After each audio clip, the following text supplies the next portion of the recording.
Here's the scene. Thanos is about to snap his fingers in Infinity War. Thor swoops in and impales the Mad Titan with his awesome new Thanos-killing weapon. We think the battle's over until we hear those dreaded words. You should have gone for the head. Our blood runs cold.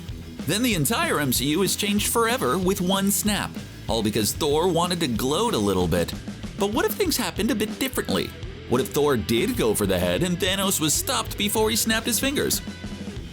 What would the MCU in Phase 4 look like if that was the case? Would Tony Stark still be alive?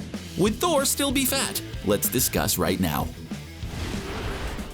We all love Endgame and its epic conclusion, but let's pretend today that Thor delivered the final blow against Thanos at the end of Infinity War before the Mad Titan could snap his fingers. Wouldn't that be a little anticlimactic? A little bit, considering everything that came after, but it would definitely set up an exciting new timeline for the MCU. Let's just stick with Infinity War for a second.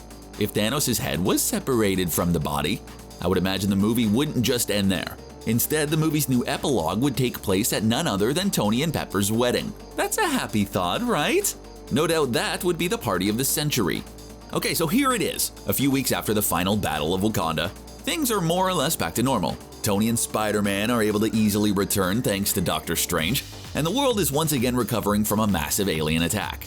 After a beautiful ceremony where Rhodey is Tony's best man, and Cap, Thor, Bruce, and Happy are his groomsmen, the core Avengers group meet up to discuss what's next. It's clear Cap and Tony are still on uneasy terms, but they're working on it. At this meeting, Tony announces his epiphany. He wasn't able to stop Thanos on Titan himself and realized two things from the encounter. The first is that they almost lost because they weren't united, and steps need to be taken so this can never happen again.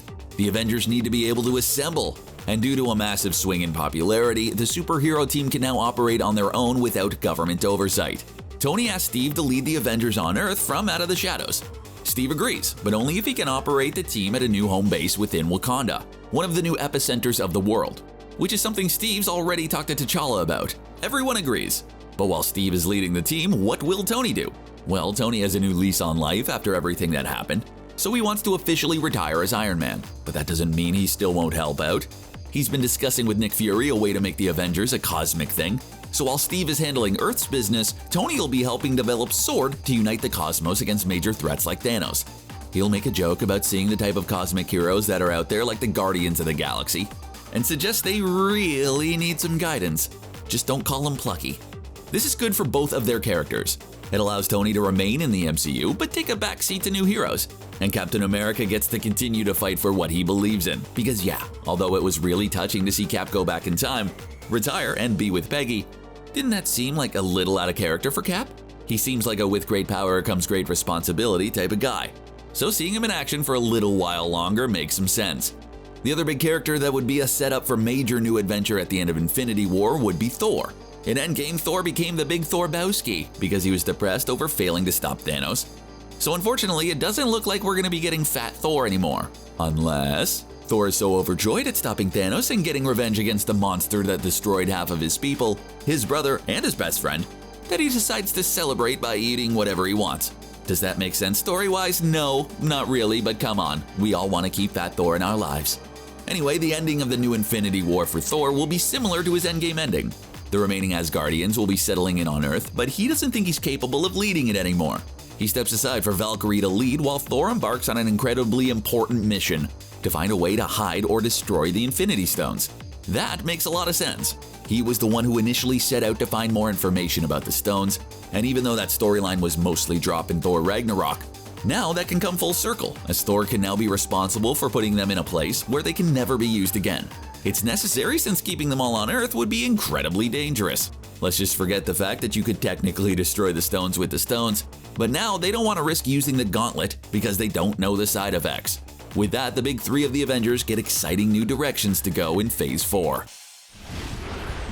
So with our new ending for Infinity War, what happens to the remaining movies in Phase 3 and Phase 4? Well, if the release order was still the same, that means Ant-Man and the Wasp would have been next up, and nothing in the film's main plot would have changed. The only true alteration comes at the end. Originally, they had a post-credit scene that saw Scott trapped in the quantum realm, while everyone else turned to dust. Since that doesn't happen anymore, the film would have to do a different tease. We all know that Ant-Man 3 will most likely feature Kang the Conqueror, so let's just make it the post-credit scene for Ant-Man and the Wasp now teases his arrival. This would not only excite Kang fans everywhere, but also lay the groundwork for the Fantastic Four to be introduced. Next up, Captain Marvel's movie would have been released, and this one would have also stayed mostly the same with its 90s set adventure. But it's the post-credit scene that would really be a lot of fun. Originally, Nick Fury beats Captain Marvel as everyone turned to dust, but now there would be no need for that. So here's the new post-credit scene. Captain Marvel is off doing some special space stuff when she gets a beep on her pager. She rushes to Earth, and instead of finding everyone turned to dust, she finds Nick Fury and Tony Stark together, and they want to talk to her about the new Avengers initiative. Boom, cut to black. Not only would that come full circle from the very first MCU post-credit scene with Nick Fury, but it would also start the process of opening up the cosmic side of the MCU even more. Spider-Man Far From Home is next. And because now this is the final movie of Phase 3, some major stuff has to happen, right? Well, when I say multi, you say verse. Multi? Oh wait, this is a video, I can't hear you, but anyway. That's right, the new final movie of Phase 3 would jumpstart the multiverse, and it would all rest on Spider-Man's shoulders. Let's take a peek behind the curtain real quick. Because Spider-Man doesn't really have his dramatic death scene in Infinity War, this would cause the rift between Sony and Disney to happen much sooner, and the solution would be that Spider-Man would be the anchor for the MCU and the Sonyverse. And the really great thing is that the title gets to remain the same. The movie would still be called Spider-Man Far From Home, only this time, he'll really be far from home as he gets sucked into the multiverse for an epic adventure that would see him cross paths with Tom Hardy's Venom, Tobey Maguire's Spider-Man, and even the animated Miles Morales from Spider-Man Into the Spider-Verse. Yeah, this movie would be crazy. The villain can still be Mysterio, but this time let's make it a reverse twist and have Mysterio actually be a superpowered, semi-magical, multiverse-hopping villain that Spider-Man has to overcome. The really great thing is that the theme of this movie would stay the same. Originally, Far From Home has Peter grappling to live a life without his mentor and stand on his own, which is exactly what the new Far From Home would do. And come on, doesn't that sound like an epic adventure to cap off Phase 3? So with Phase 3 set up in that way, what would Phase 4 look like? Well, one of the first movies of Phase 4 would definitely be a solo Hulk movie. Hulk got the short end of the stick in Endgame, with the movie glossing over his final character arc. So it's only fair that the MCU Hulk gets one proper solo movie to resolve the issues his character has been dealing with since Phase 1.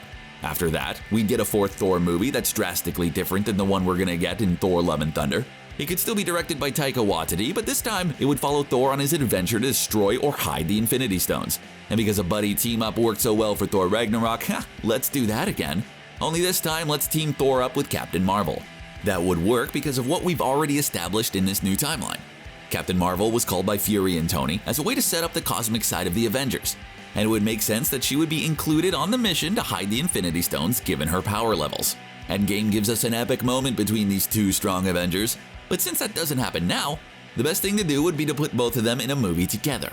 And let's be honest, Captain Marvel hasn't met with the same level of acclaim as some of the other characters, so maybe putting her in a more of a comedic role opposite a goofy Thor would do a lot to endear audiences to her.